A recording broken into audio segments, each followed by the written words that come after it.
Here's the thing nobody wants to admit. You're probably going to fail at life, not in some dramatic, catastrophic way, but in the quiet, devastating way where you wake up at 45 years old and realize you've been sleepwalking for 2 decades. You followed the rules, you did what you were supposed to do, and somehow you ended up living a life that feels like it belongs to someone else. And Friedrich Nietzsche predicted exactly why this would happen over 100 years ago. Today I'm going to show you the exact mechanism by which most people fail at life without even realizing they're failing. And I'm warning you right now, this is going to be uncomfortable, because there's a good chance you're already on the path to failure, and you've convinced yourself it's actually the path to success.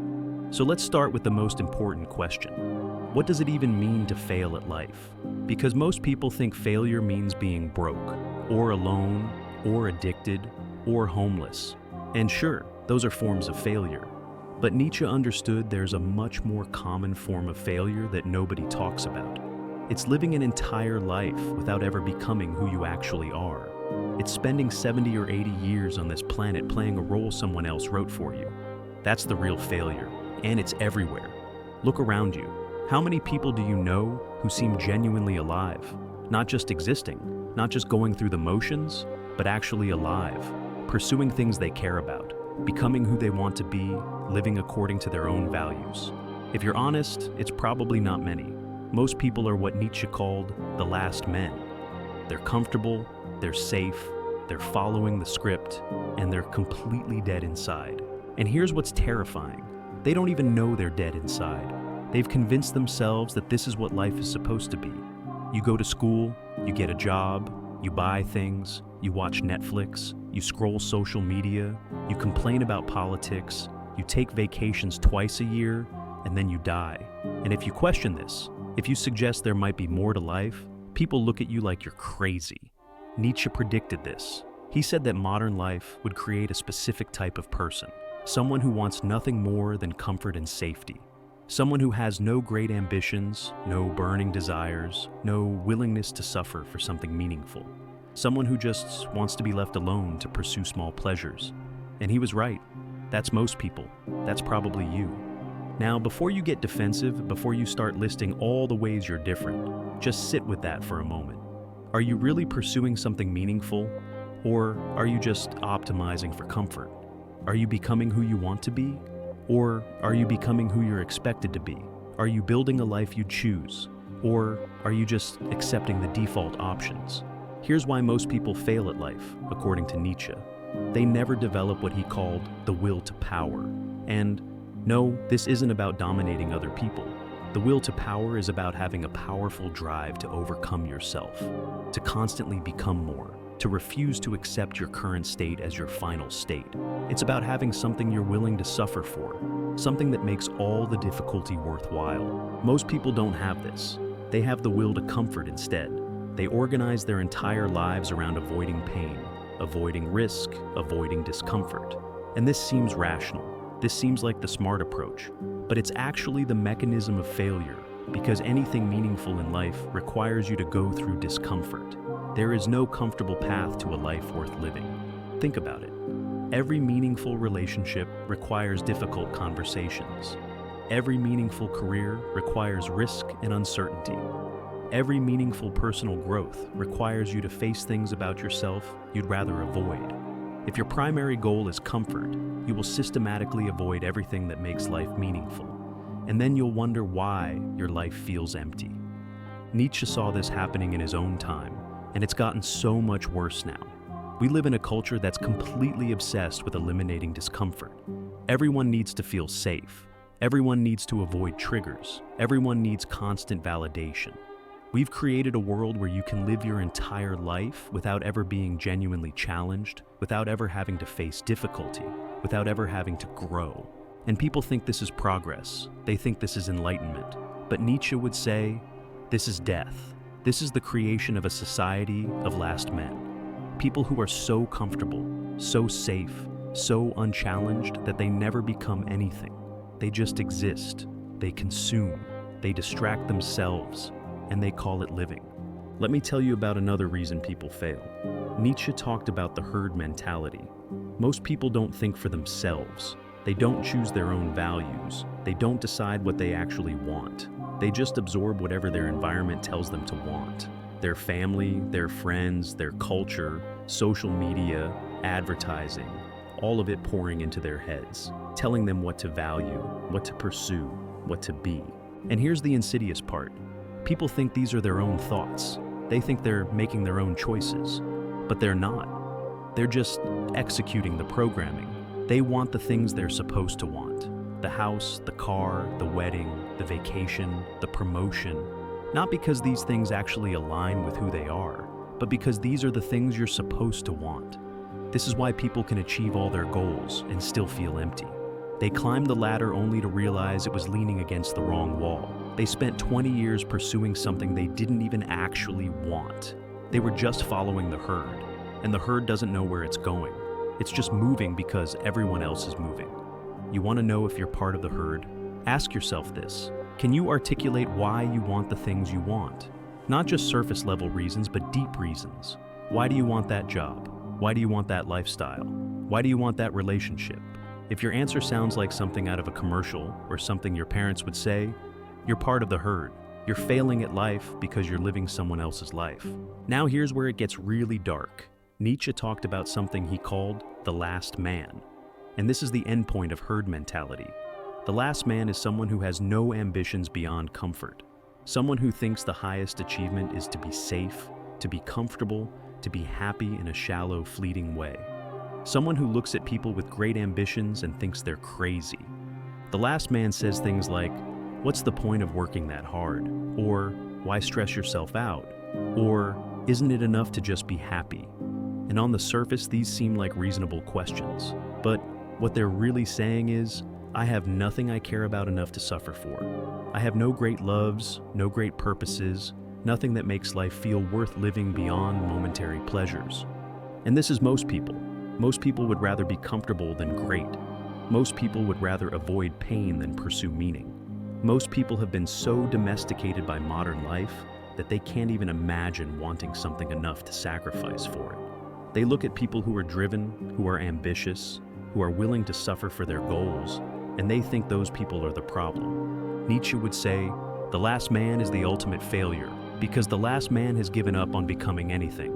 They've accepted their current state as their final state. They've stopped growing, stopped striving, stopped reaching for anything beyond what's easy and comfortable. And then they rationalize this as wisdom. They call it being realistic or being mature or being content. But it's not. It's failure disguised as virtue. Let me tell you about another mechanism of failure that Nietzsche identified: slave morality. This is when you define what's good based on what makes you feel safe and what protects you from challenge. So, things like excessive humility, conformity, obedience, self-sacrifice, these become your highest values. And here's why this leads to failure. Because these values are designed to keep you small. Slave morality doesn't say, become great. It says, don't stand out. Don't be arrogant. Don't be selfish. Don't pursue your own interests too much. It's a moral system designed to keep people manageable, to keep them from threatening the existing order, to keep them from actually becoming powerful. And most people have internalized this completely. They're more afraid of being seen as arrogant than they are of wasting their potential. They're more concerned with what people think than with what they could become. They've been trained to see their own ambition as a character flaw. So they stay small, they stay safe, they pursue mediocre goals that won't make anyone uncomfortable, and they fail at life while feeling morally superior about it. You want to know if you've internalized slave morality? Pay attention to your self-talk. When you think about doing something ambitious, what voice pops up? Does it say, "Who do you think you are?" Does it say, "That's selfish"? Does it say, "People will think you're arrogant"? Does it say, "You should be grateful for what you have"? That's slave morality. That's the internalized voice of mediocrity trying to keep you manageable. And the worst part is, other people will reinforce this. When you try to break free, when you try to pursue something meaningful, the people around you will often try to pull you back down. Not because they're evil, but because your growth makes them uncomfortable. It reminds them of their own stagnation. So they'll use moral language to try to stop you. They'll tell you you're being irresponsible, or arrogant, or selfish. And if you believe them, you'll stop growing. You'll fail at life while surrounded by people telling you you're doing the right thing. Now let's talk about something Nietzsche called resentment. This is one of the most toxic psychological patterns, and it's everywhere. Resentment is when you can't achieve something, so instead of admitting that and improving, you convince yourself that thing was never valuable anyway. You turn your failure into a moral victory. The person who can't build a successful business convinces themselves that business owners are greedy. The person who can't get in shape convinces themselves that caring about fitness is vain. The person who can't create anything convinces themselves that ambition is shallow. They're not just failing. They're building an entire worldview around their failure that makes it impossible to ever succeed. And this is why people stay stuck for decades, because they're not just dealing with a practical problem. They're dealing with a psychological defense mechanism that makes the problem unsolvable. You can't get better at something if you've convinced yourself that thing is bad. You can't pursue a goal if you've convinced yourself the goal is immoral. Look at your own life. What have you convinced yourself doesn't matter? What have you decided isn't important? What have you rationalized as not being worth pursuing? Now, ask yourself honestly, did you decide that through genuine reflection? Or did you decide that after failing or after being too afraid to try? Because if it's the latter, that's resentment. That's failure disguising itself as wisdom. Here's another reason most people fail, and this one's going to make you uncomfortable. Nietzsche said that you need to love your fate, amor fati. Whatever your circumstances are, whatever cards you've been dealt, you need to embrace them fully and use them as the exact conditions necessary for your growth. But most people don't do this. Most people spend their entire lives complaining about their circumstances. If only they had more money. If only they had better parents. If only they lived somewhere else. If only they had different opportunities. If only, if only, if only. They're waiting for perfect conditions before they start living, and perfect conditions never come. This is a guaranteed path to failure, because life is never going to be perfect.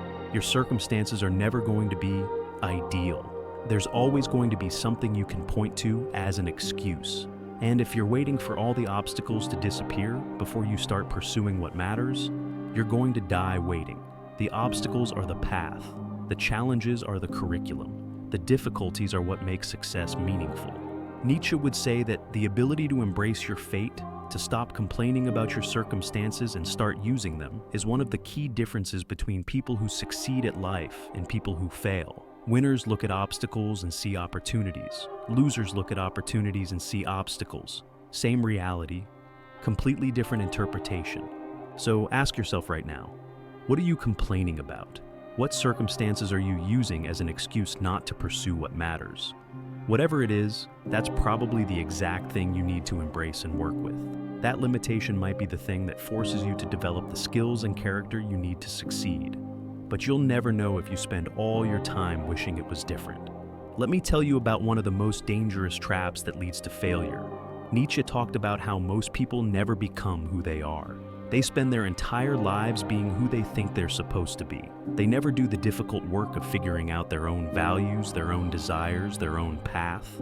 They just accept the default programming and call it their life. And this is absolutely everywhere. People go into careers they don't care about because it's what their parents wanted or what pays well or what seems prestigious. They pursue relationships that don't fulfill them because it's what they're supposed to do at their age. They live in places they don't like because that's where their job is. They spend money on things they don't care about because that's what successful people do. They're performing someone else's idea of a good life. And the worst part is, many of them don't even realize it.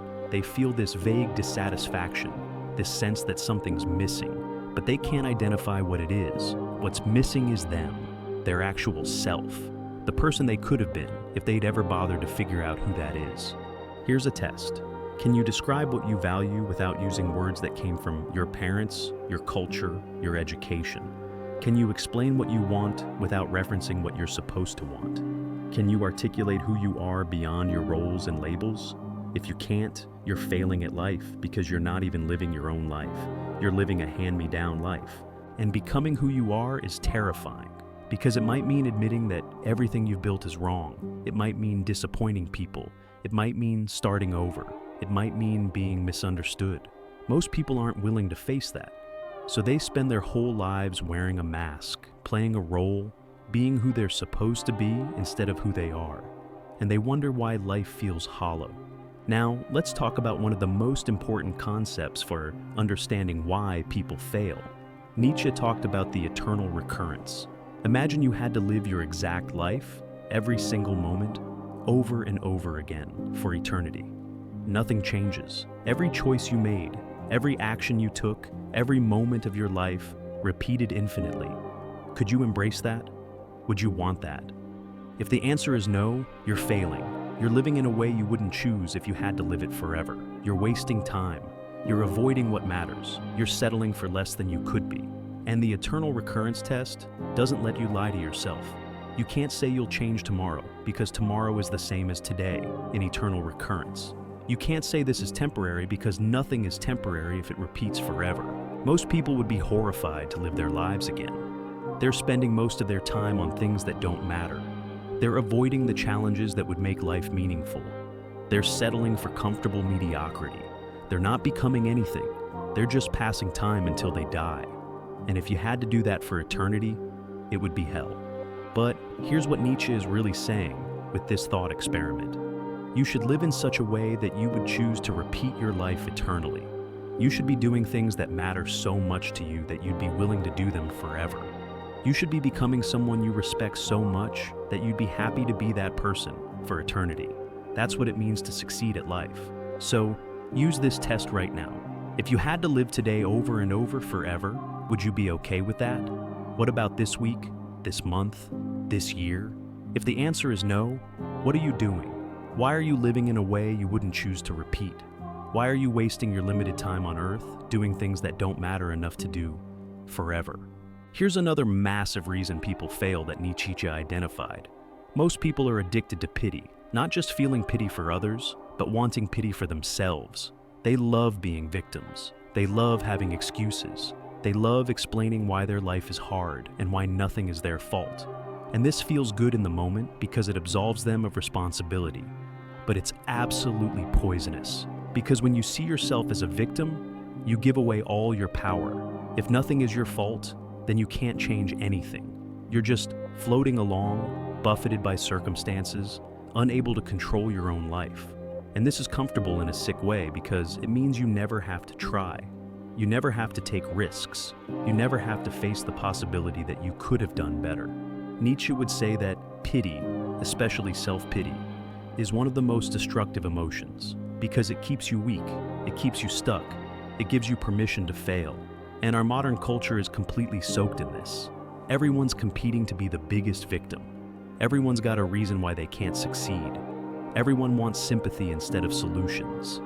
And if you're stuck in this mindset, you will fail at life. Guaranteed, because you're not taking responsibility for your life. You're not seeing yourself as the author of your own story.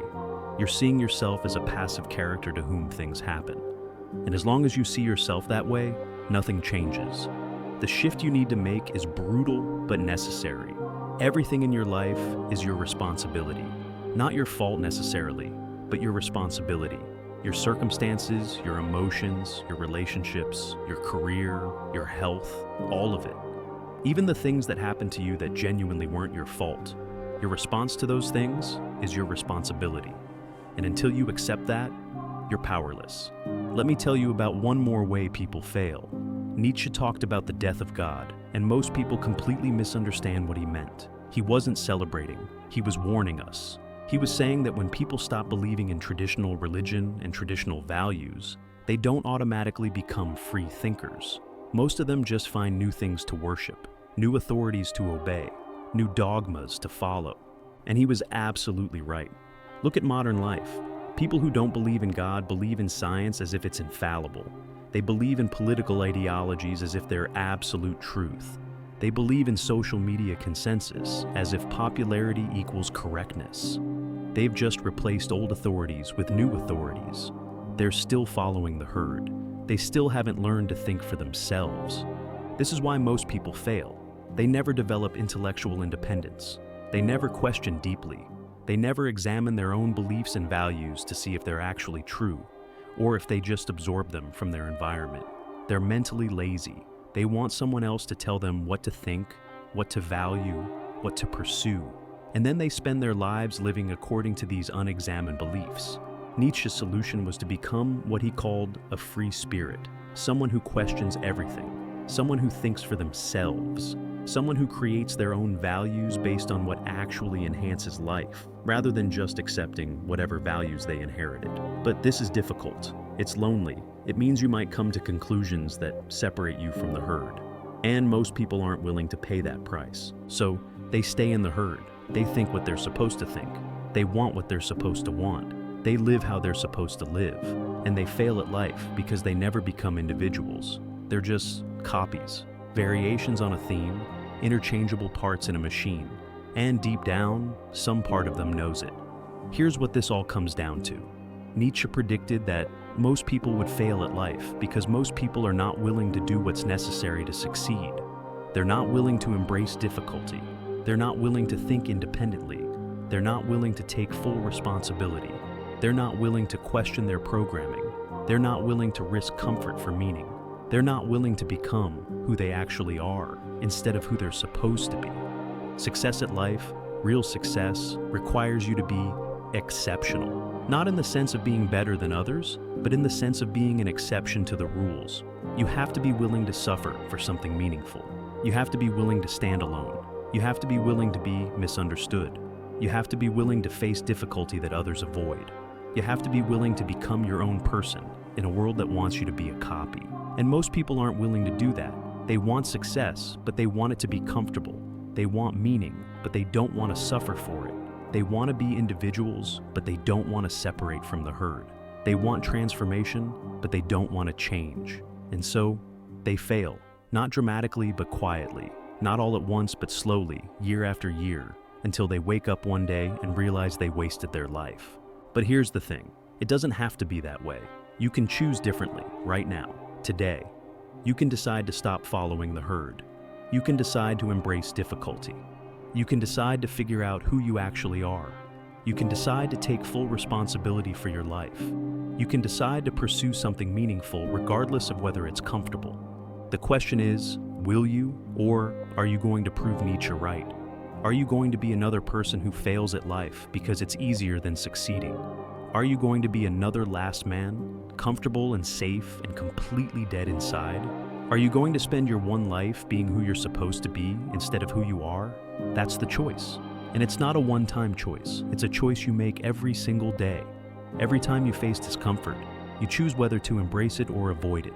Every time you face a decision, you choose whether to follow the herd or think for yourself. Every time you face difficulty, you choose whether to grow or to make excuses. Nietzsche predicted most people would make the comfortable choice. Most people would choose safety over meaning. Most people would choose conformity over individuality. Most people would choose mediocrity over greatness. He predicted that modern life would create a world full of last men, and he was right. Look around, he was absolutely right. But you don't have to be one of them. You can be the exception. You can be someone who actually lives, someone who becomes who they are, someone who pursues meaning even when it's difficult, someone who takes responsibility, someone who thinks independently, someone who refuses to settle for comfortable failure. The path is clear, Nietzsche laid it out. The question is whether you have the courage to walk it, because most people don't. Most people will fail at life. And now you know exactly why.